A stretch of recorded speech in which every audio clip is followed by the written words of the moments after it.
How's it going, everybody? I hope everybody's had a good weekend. In between, we had a successful, or at least what I feel like is a successful launch of Innistrad Midnight Hunt. And we will talk more about how that set seems to be impacting the standard format in the next episode. But for now, let's dive into our first segment. Our first segment every episode is Budget Spotlight, brought to you by our sponsor over at PureMTGO.com. PureMTGO is one of the largest collections of Magic content on the web. They've got something for everybody. The Constructed Criticism Network has something for most of the competitive-minded players, but PureMTGO has something for literally everybody. Commander, Pauper, Standard Modern Pioneer, Vintage Cube, Penny Dreadful. Like, if you dig deep enough, you can find what you're looking for. And actually, their sponsor is one of the price models I use for this. So, for those of you who have never tuned in before, Budget Spotlight is a segment where I highlight 4 cards, or in this case, this week, 4 sort of classifications of cards that I feel like are not getting the love that they deserve, either from the played standpoint, like how much they're being played, or on the financial side, they feel like they are worth more than their price tag would suggest. And in a little bit of a departure from what we normally do, we're actually doing all commons this week. Just a little aside before we dive in, we are field testing a new headset for my wife this week. If you're wondering why the audio probably sounds a little bit different, if I like it, I may pick one up. So just keep that in mind. Something to chew on for a little while. Let it marinate. Anybody who knows what I do for a living finds that hilarious. So, our first card this week is one that you have undoubtedly seen way too many times already over the weekend with the release of Innistrad Midnight Hunt, and that is Delver of Secrets and its Insectile Aberration form. So, Delver of Secrets is a 1-mana, 1/1 human wizard. At the beginning of your upkeep, you can look at the top card of your library. If it's an instant or sorcery, you can choose to reveal it to your opponent. If you do, you can transform this creature. And the transformed side of Delver of Secrets is, of course, a 3/2 with flying. So, for all intents and purposes, this is a 1-mana, 3/2 creature with flying. Last time I heard, those were pretty good. Price point on Delver of Secrets is 50 cents, give or take a few, in paper, or 0.03 tickets on MTGO traders. For sidebar, the price points I use are from Cool Stuff Inc. for paper and MTGO traders for Magic Online, because those are the vendors that I use. As a bang for buck investment goes, it is really hard to beat just a flagship threat for an entire archetype that is now, or at least will be next week in paper, a legal archetype in literally every format that anybody really cares about. At least on the competitive side. Commander players, calm down. We'll get to you in a minute. For those who don't know, this is my actual favorite Magic card. Like, other people like boluses or planeswalkers, and I have my favorites among those categories. Gideon Hura is one of my favorite planeswalkers. Cruel Ultimatum is one of my favorite big dumb spells. But Delver of Secrets is just my favorite Magic card. There's something so satisfying to me about just dropping this thing on turn 1, and let's just see how the rest of the game goes. Either you have the out or you don't. And either you have the out now, or it doesn't matter.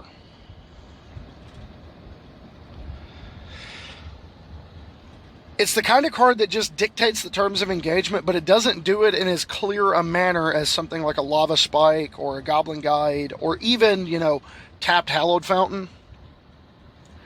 All of those things dictate terms of engagement to your opponent pretty clearly, but Delver of Secrets does a little bit of a different job. It tells your opponent, hey, you're in for an interesting game.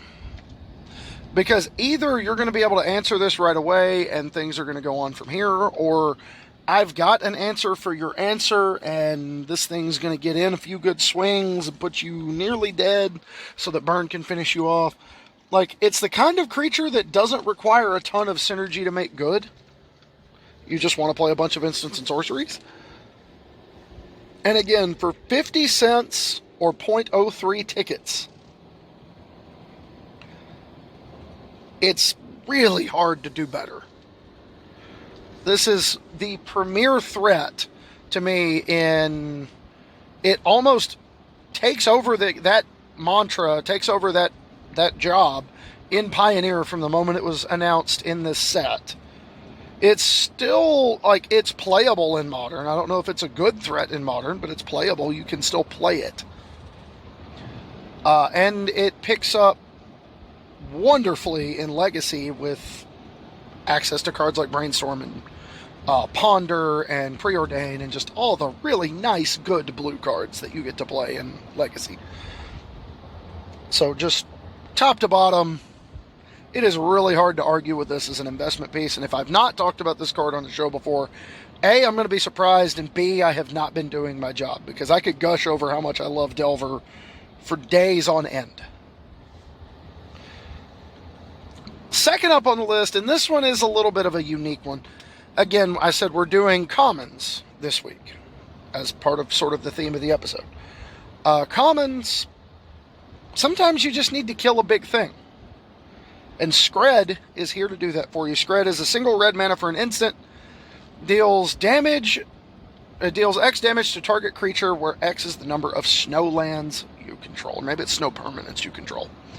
I just always see it used as snow lands because you don't have any other snow permanents in your deck. But regardless, it's either X is the number of snow lands you control, or X is the number of snow permanents you control. Regardless, Skred is $1 in paper and $2.37 in tickets. 2.37 tickets on Magic Online. This is a top 3 pauper spot removal spell with some legs and similar roles in Modern. Like, you just got to play snow. You play snow basics. There's no reason not to. If you want to run, and this is another reason to draw you in that direction. Yes, I know that was a bad pun. I know that was a really bad pun. You don't have to be so cold about it. It does come with the unfortunate caveat of having to get snow basics when you're talking about playing it. You know, if you don't just have those, that's not a free roll, unfortunately. Because to this day, they have only been printed, I think, 4 times. Ice Age block, or specifically Ice Age, if I'm not mistaken. Ice Age, Cold Snap, one of the modern, I think it was Modern Horizons 1 or 2. I think it was Modern Horizons 1. And then Kaldheim. It was the only 4 times we've had snow lands printed. As opposed to basic lands, which everybody just gives you tons of for free. Snow lands are a little bit harder to come by. They don't print them every set. As such, they are harder to get into. But Skred is one of those cards, like, you just get people with it every once in a while. Game goes long, opponent taps out for Big Dumb Thing, you kill Big Dumb Thing for 1 mana and still have mana left over to do stuff. In Pauper, it's great, because you generally play it in blue-red Delver decks. I have a problem. I can't help it. You could call it an aberration, but it's not very insectile. Anyway, it's just one of those cards that's really good at what it does. And because of that fact, it hits the mark for me. Even at the inflated price tag on Magic Online, because it's the place you can play Pauper reliably, it's not unreasonable at that price point. And I think that's kind of important to drive home here. See what I did there? So, moving on, our next card on the list is actually 2 cards. And these cards are chosen with the idea of multiplicity in mind, multiple use in mind. I could have put Brainstorm, Ponder, Preordain, Consider, Opt, all of the 1 mana blue cantrips on this list. But I chose to stick to the 2 that are both modern legal and modern playable. And those 2 are Sleight of Hand and Serum Visions. Sleight of Hand clocks in at about $1. Serum Vision's about $2. Where is that? Sleight of hand is 0.03 tickets, same as Delver, where Serum Visions is, I think, 0.26. Like a quarter of a ticket. So, these two cards form the bedrock of your cantrip suites in Modern. If you want to play a tempo-oriented deck, or you want to play a Spells Matter deck with blue mana in it, you're going to want to play these. At least one of them, probably both. And then if you're playing Phoenix, you also want to play Opt and Consider, because you need all of the cantrips. But that's beside the point. Shine a little arc light on that. The reason these are so good is because they're not only commons, they're not only valuable usage, or valuable resources, sorry, got ahead of my words in my head here. They're valuable resources for Modern. They're also valuable resources for Pauper if you don't have access to Brainstorm Ponder. Like, they're still good. They're not as good. But if you got to get there first, you got to get something first. Get the ones you can use in more places. Sort of a, classic bang for buck investment piece. It's hard to beat Sleight of Hand Serum Visions, because you can play them in these formats. If you end up not playing those formats for a while, they're still viable in Commander as ways to cast spells and dig through your deck. Obviously, they're not as good in Commander as they are in 60-card formats, but they're still fine. They're still Pauper legal. They're still Modern legal. I mean, just top to bottom, it's not a bad place to be, especially not for the price point. $1 or $2 on the paper side, and less than a quarter or right around a quarter on Magic Online. So, I mean, we can do worse. And last but not least, for our Commander-oriented players, we got to talk about the Signets. Just all of them. We're not talking about one of them. We're talking about all of them. Because as foundations for a format go, yes, I know everybody talks about Soul Ring, Mana Crypt, Grim Monolith, Mana Vault, all these expensive reserve list cards. But if you are just looking to break into Commander you've never really played before, get you a set of Signets. Just get one of each. And I'm going to tell you why. Their price point ranges from 50 cents to $2.50. So somewhere between a sixth and 5/6 of a Soul Ring. Which is what you want to use to cast these on turn 1, ideally. It is, for those of you who don't know, there's one in every color pair. There are 2 generic mana to cast, they're artifacts, and then for 1 mana, you can tap the Signet. For 1 generic mana, you can tap the Signet and add one of each color of the guilds. So the 10 Ravnica guilds. So Golgari Signet taps for a generic and makes a green-black. Dimir Signet taps and makes a blue-black. Izzet Signet taps and makes a blue and a red. So on and so forth. It's not complicated as to how these cards work. But what they do is they provide the foundation for the experience of Commander, which is to say they get you interested in artifacts that tap for mana, which is basically what the format's built around. If we're being honest. If we're being honest with ourselves and each other. That's what Commander's built around, is mana rocks. You want to play it, you don't be fooled by the rocks that I got, alright? So, as an investment piece for getting into a format goes, bang for buck wise, basically Soul Ring is the only thing better.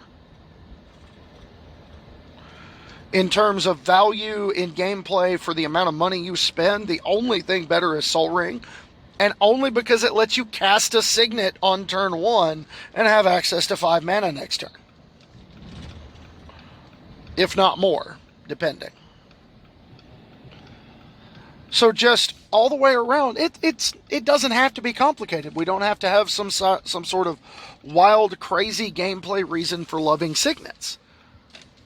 Although, obviously not for nothing, any mana rock that can tap for a generic, a Signet, Isochron Scepter, and Dramatic Reversal is infinite mana and infinite storm for those of you who are, in fact, keeping tabs on all of this. So, just a neat little fun fact for everybody. But that's going to wrap up Budget Spotlight. Again, don't forget to go check out the sponsor at Pure MTGO. They've got something for everybody. And let's move on to our next segment. So moving on to our next segment, we have Brew of the Week. And Brew of the Week is sponsored by Grey Viking Games, our affiliate program. So, for those of you who, like me, primarily experience digital magic through Magic Online, or not Magic Online, Magic Arena, if I can remember how words work, it would be great. For those of you who, like me, experience Magic digitally primarily through Magic the Gathering Arena, sometimes it's hard to get the cards you need when you are on a shoestring budget and don't have the time to grind it out. That's where Grey Viking Games comes in with their collection of arena codes. You can get, for example, I don't know how long it's going to be till they have them out, but I know they will have them out before long. Pre-release codes for Innistrad Midnight Hunt, wherein you can pick up 6 boosters, and it's like $7. So you get the benefits of having gone to a pre-release on Arena without having to pay for a paper pre-release. And if you use the affiliate code that is down in the description below, if you're listening/watching this on CC or Pure MTGO or YouTube, and if you're anywhere else, it is in the description, or it's in my pinned information in the Facebook group. You use that affiliate link, they know we sent you, and it makes everybody happier. So, Brew of the Week is a segment where I'm highlighting a deck or concept that I feel like is valuable to get into, whether from the standpoint of it attacks a format in a certain way, it is really, really cheap for the amount of power level it presents, or it represents a great entry point into multiple formats, despite the fact that the initial investment might be a little high. And this week's brew is kind of not a brew, but it is a great investment piece. And that is, we're taking a look at the Blue Delver Archetype. Y'all had to know this was coming. I was going to talk about this eventually, right? I've talked about it a little bit in regards to Pauper before, when I did my segment, when I did my episode that featured the Sultai land grant version of Delver in Pauper. And I still stand by, that's a deck I want to work on. But the core concept for Blue Delver decks, regardless of the format, is efficiency. You are efficient at every step. You deploy efficient threats married to efficient answers, allowing you to play a very lean mana curve and hit your land drops without flooding it. You play efficient cantrips to smooth out your draws to make sure you're drawing the right cards for the right matchups. And the way the deck wins is just by sort of elegantly dancing around with your opponent through the middle of the game. You stick a threat. Some games will feature you stick a threat early, you protect it, and it just goes the distance. Other games, you'll have to hold the threat until your opponent's initial blitz has died down, and then you can deploy the threat once you've time-walked them through their in-game stages and have dealt with the threats that they pose. In the words of Patrick Chapin, you never really take control of the game. But what happens is when you get into the mid-game and then all the card filtering and finesse, the bounce spells, the general blueness of the deck kind of takes over, and you just kind of inconvenience your opponent to death. And essentially what you do is, unlike a control deck, you're not seeking card advantage as your primary method of dominance. Instead, you prefer subverting the pace of the game. At your core, what you're interested in doing with Delver is making your opponent play the other way. So if you're playing against an aggro deck, you're trying to slow them down and make them settle into removing threats and playing haymakers to try to win the game that way, as opposed to just tempoing you out the way they normally would a control deck. Versus when you're playing against control, you want to go the other way with that. You want to land a threat, you want to make it hard for them to fight over, and you just generally want to frustrate your opponent's mana development in the sense that they can't get ahead of you because they've got to deal with this threat, but you're not making it easy for them, either through disruption of their hand or counter magic to protect it. Or just getting the threat back or playing another one. From a customization standpoint, by the archetype's very nature, there's an inherent amount of variance between lists. There is no generic list. There is no, there's no one way to build Delver. Because your cards are chosen with the constraints of the format that you're intending to play in mind, whether it's standard, modern, pioneer, or even differing from area to area. It's gonna be different depending on what you think you need to beat. Each color splash adds a different element to the core archetype. For example, red adds an element of reach and takes you even further down the tempo-oriented rabbit hole. In standard, I would wager that red will end up being the best version of the deck, in the sense that you get to pick up cards like Expressive Iteration, Magmatic Channeler. You can play Goldspan Dragon after sideboarding as sort of a haymaker to punish your opponent for removing Delver. Your opponent removes Delver and then you jam a dragon down their throat and they just can't actually do anything about it.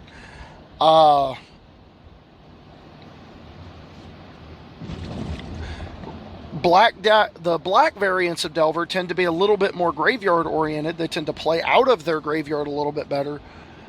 In standard, cards like Siphon Insight, cards like Bloodchief's Thirst, Infernal Grasp, Power Word Kill, you are interested in trading with everything in a mana advantage and then looking to dominate your opponent because you're just chipping in for 3 and removing whatever they play. You sort of function as a reverse tap-out control deck, where you start the game with your game-ending threat in play, and then just kind of kill everything that gets in its way.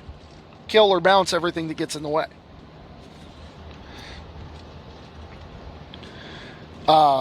Green gives you access to mana development and additional threats, especially when you start looking into formats like Modern and Pauper. Obviously, I've talked about Land Grant before and how much I believe in it for the Delver archetype, but more than that, there's also cards like Nimble Mongoose. There's cards like Lore Scale Coatl if you're playing a lot of cantrips that draw cards. Whatever the, Dragon's Bane Guard from Strixhaven. Or whatever that card's name is. I can't remember. The 2-drop, 2/2, Magecraft, put a +1/+1 counter on it. Like, that's pretty good in the context of a Delver threat, because Delver's already doing damage, and then you've got this other thing just sitting there on the ground getting bigger. And they got to worry about that. And when they got to worry about multiple things at a time, there's a problem. You get in white, you pick up unconditional removal and potentially some form of recursion or really powerful supplemental threat in the form of cards like, in the past, Geist of Saint Traft, or more recently, I'm trying to think of what's available after rotation. I'm not sure in white. Or you can play it as a supplemental piece in, like, the Magecraft deck and just cut down your creature numbers or, squeeze in some more spell lands in order to facilitate the Delver flipping more often.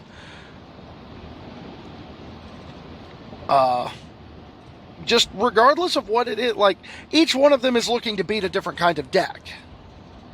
The blue-red Delver is better against small creature decks, and the burn spells can sometimes turn into ways to finish off the opponent when you knock them down low.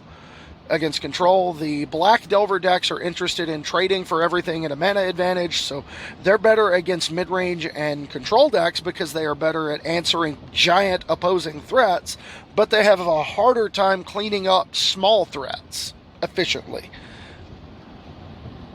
The green Delver decks tend to be better against control decks because they're more interested in protecting their queen.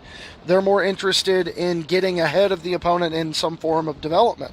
resource development, card selection, card filtering, whatever. And then the white ones tend to be honestly kind of dependent on what the format around it looks like. I want blue-white Delver to be good in Standard, but I don't know if it will be. I don't know what you pair with the Delver inside the shell. Any Delver player can tell you you definitely need something alongside of it, but here's another fun fact. You don't actually have to play Delver of Secrets in your deck in order for it to be a Delver deck. For example, a really good look at it for a long time for me in blue-black was to play sort of a cantrip-driven strategy in Modern that was playing Tombstalker and Gurmag Angler. Or Tassiger and Gurmag Angler, or Tassiger and Tombstalker. And you were essentially trying to play Tassiger or Tombstalker as your Delver threat. Wherein you would get to turn 3 and you'd be able to present Tombstalker plus Stubborn Denial. And counter their way of interacting with it, and then you've got a 5/5 flying that will close out the game in a hurry. To me, that's still on the table. I think that's still got some viability to it. Still got some wings, if you will.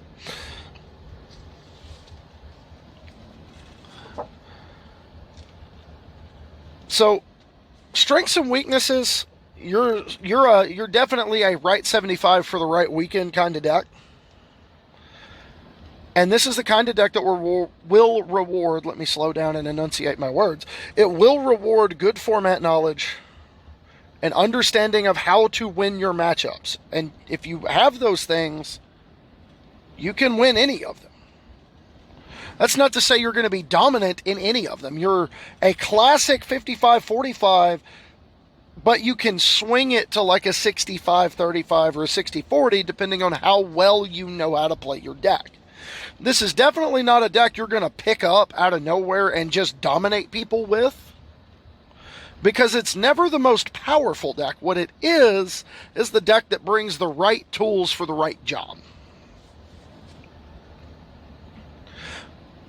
By that token, if you catch the wrong room on the wrong day, you can have a bad time, and you can get outmatched by aggro if you don't take them seriously, which is, again, kind of going back to how you build your deck, what color splash, whatever. Like, you can struggle mightily with aggro decks if you don't have the right removal spells for the ones you're up against. If you're playing a bunch of damage and destroy-based removal spells in a format where there's indestructible threats, or if you're playing inefficient exile and ---- removal against a format that's a little bit faster and looser with its creature deployment, and as such would be a little bit better suited to playing the red splash. Whatever the case may be, the general concept is the same. It's just about what cards, what color, and ultimately how you fill the different roles that your deck is asking you to. There's no general framework. It's just a case of examining what's available within each color, knowing what you need to beat, and deciding on which one you want. From an outlook standpoint, this has become one of Magic's premier archetypes, and will soon be playable in every competitive format. And by soon, I mean right now, because it's already legal in Standard on Arena and Magic Online. It is going to be iterated upon endlessly, because, you know, we Magic players love our stupid little blue tempo creatures. And it's one of those decks that just is sort of evergreen in how much people want to play it. The demand for this deck never goes away. It is always a deck that people want to play.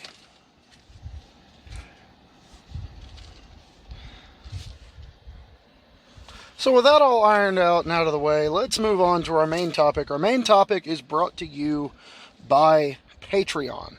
The support of the people at Patreon has been one of the main reasons this show has been able to continue the way it has over the years. It's been 3 years now, about 3 years and a month since I started doing this, and it has very, very quickly become one of the few things I look forward to anymore. So Again, from the bottom of my heart, I want to thank the people who have been supporters of the show, especially those of you who've been around since day one. You know, y'all remember when I had no idea what I was doing when it came to recording these things, but you've been here, you've pushed me and helped to keep me consistent and helped to make me better, and I would like to extend my gratitude for that. If you would like to join the ranks of the patrons of this show, the Homeward Pathfinders, head over to patreon.com/HomewardPathMTG. This show's always going to be free, but if you like what we're doing enough to help me keep doing it, head over there, become a patron, and take advantage of your rewards. Our main topic this week is what I called common misconceptions, or rather, misconceptions about commons. So, commons in Magic kind of get a bad rap, especially lately in the day and age of powerful mythics like Embercleave and just sort of obnoxiously utilitarian uncommons like, I'm having trouble with words again. Obnoxiously utilitarian uncommons like Drown in the Loch, or powerful creatures like Bone Crusher Giant. Like, why do commons matter, right? I mean, they're not powerful, they're not valuable, they're not important. That's what I hear incessantly about common cards. When I don't hear a lot of discussion about powerful commons outside of the limited world or outside of pauper context. But I'm here to tell you, commons are one of the most valuable tools in the deck builder's toolkit. And let me tell you what I mean. Reality number one, there have been commons banned in every format. There are or have been commons banned in every format. That's not an exaggeration. It's legitimate. Well, let me give you a few examples. We're talking about commons not being powerful. Look at Modern and Legacy's banned and restricted lists and just count the number of commons versus the number of any other rarity on that list. I'll wait. Mirrored and Block in Standard saw a total of 6 common ban. The five artifact lands and Disciple of the Vault. Attune with Aether was the unsung cornerstone of the energy mechanic. Once they banned Attune with Aether and Rogue Refiner, that deck kind of fell off a cliff because it didn't have anything to give it energy. At that point, you were breaking even on every exchange, and that's not what you needed in order for that mechanic to be built around. Growth Spiral was a standard cornerstone until its banning. It started out as sort of a niche card you played in the dedicated Simic Nexus deck, but it eventually became this sort of powerhouse. Every deck was interested in playing green and blue in order to play Growth Spiral kind of thing. Like, Growth Spiral was such a problem, it got banned like a month and a half before it was going to rotate. So, don't talk to me about how commons aren't powerful, because they are. They are powerful enough to get themselves banned. Like, the modern ban list is littered with modern common cantrips that you just can't play. Faithless Looting, Ponder, Preordain. I mean, Gataxian Probe.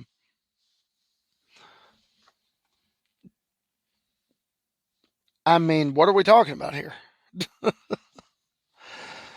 Reality number 2, there are commons with higher price tags than rares and mythics. Lightning Bolt's been reprinted about 100 times, it feels like, and it still holds a $3 price tag because it's just the best thing you can get for 1 mana. It sets the rate, right? But $3. Or you really want to get into commons not being valuable, go check on that price on Rhystic Study or Oubliette. I'll wait.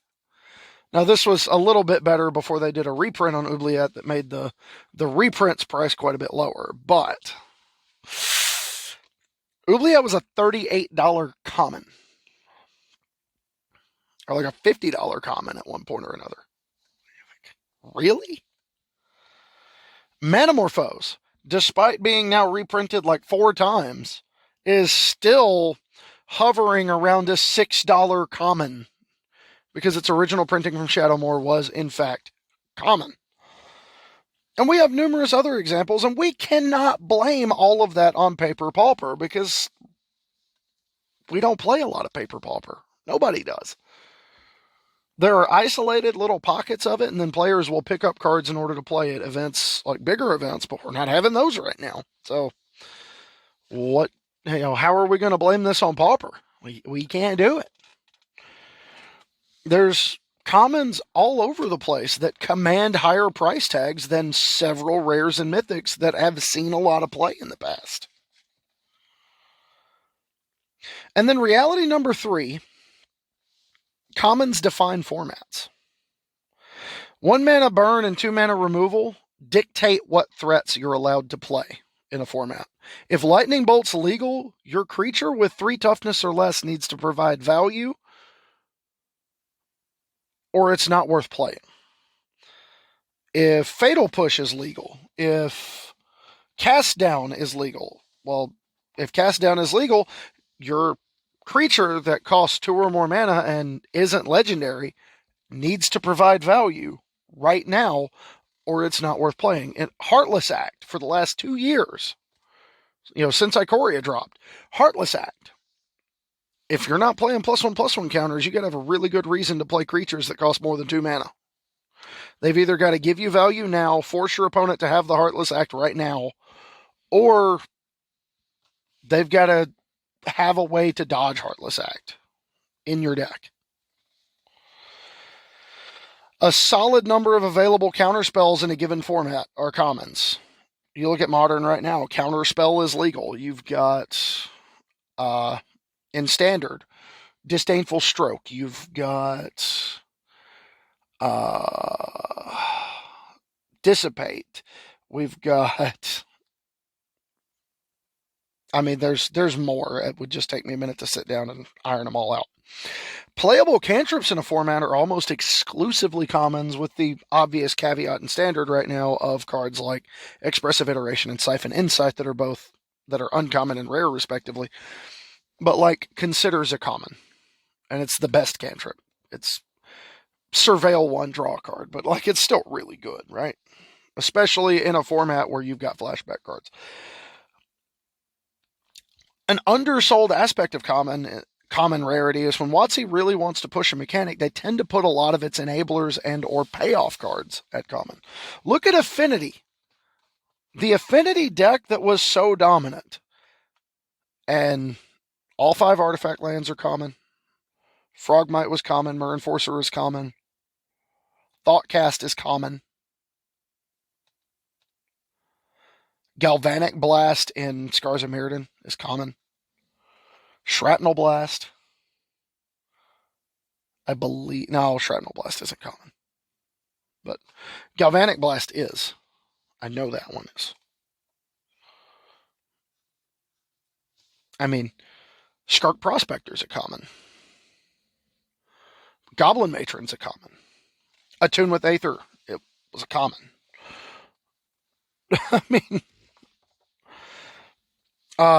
Delirium payout. Cards like Vessel of Nascency. Cards like Grapple with the Past.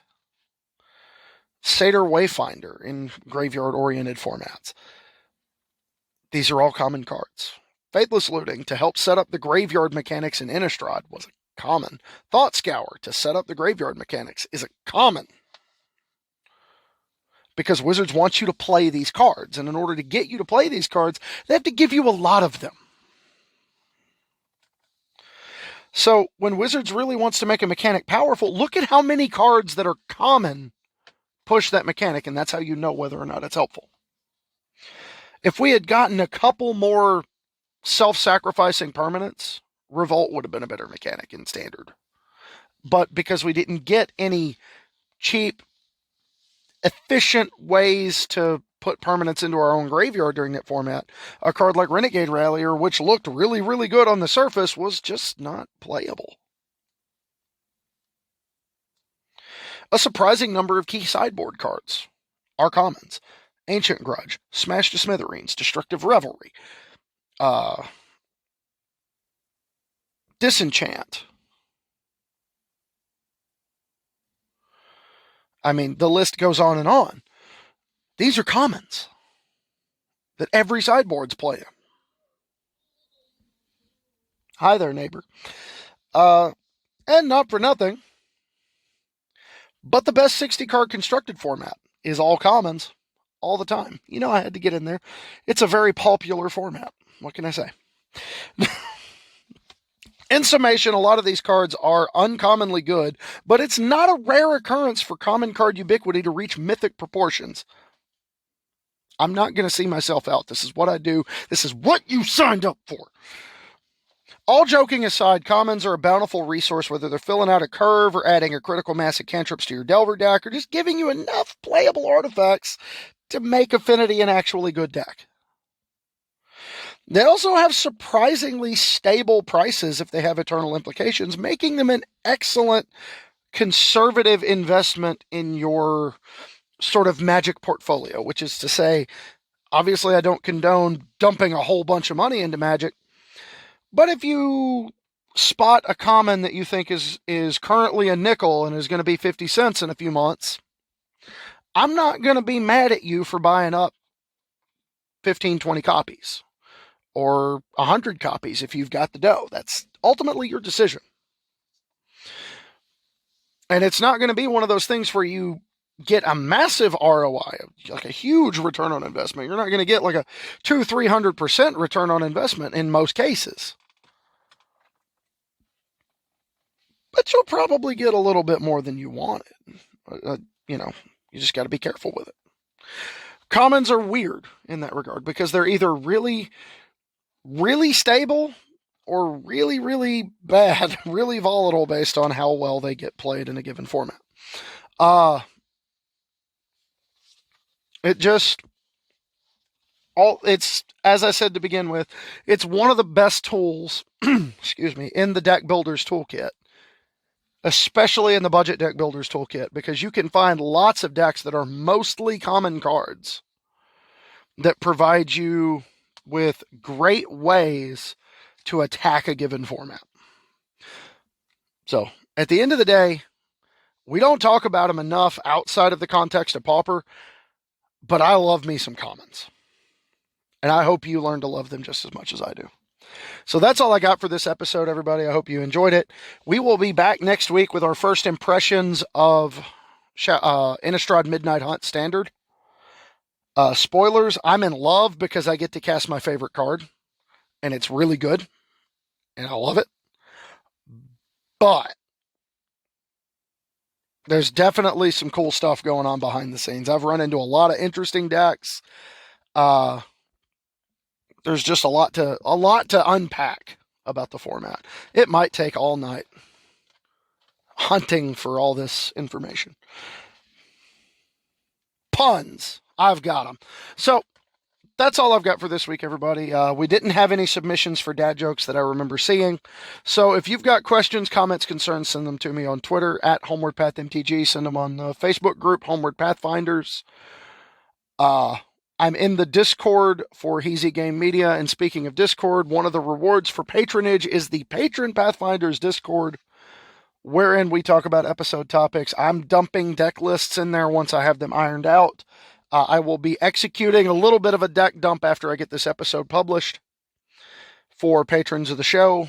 What decks I'm playing right now in Standard on Arena. And then, again, don't forget to check out the rest of the network and all the people who help make this show possible. So with that, remember, everybody's going through stuff right now. Things are not, no matter how much we want them to be, they are not back to normal yet.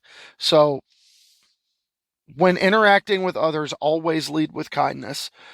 Always try to be nice, but never fail to be kind.